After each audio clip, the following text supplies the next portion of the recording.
ప్రతి విషయాన్ని కూడా అందరికీ అర్థమయ్యేలాగా వివరించాలని అనుకోవద్దు.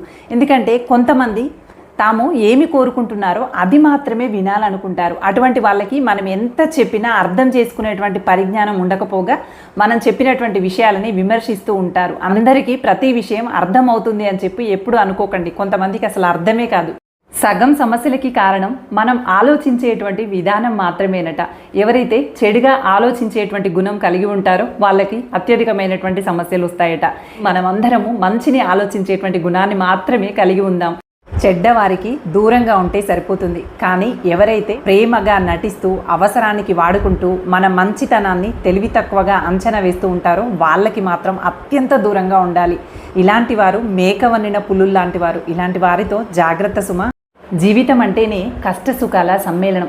కష్టం వెనక సుఖం, సుఖం వెనక కష్టం చీకటి వెలుగులాగా మారుతూనే ఉంటాయి.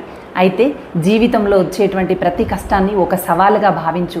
జీవితం ఎప్పుడూ సవాళ్ళని విసురుతూనే ఉంటుంది. ఎవరైతే ఆ సవాళ్ళని ఎదుర్కొని ధైర్యంగా నిలబడతారో వాళ్ళు మాత్రమే విజేతగా నిలుస్తారు. అందుకని జీవితం విసిరేటువంటి సవాళ్ళకి భయపడి ఎక్కడా తలొగ్గకు.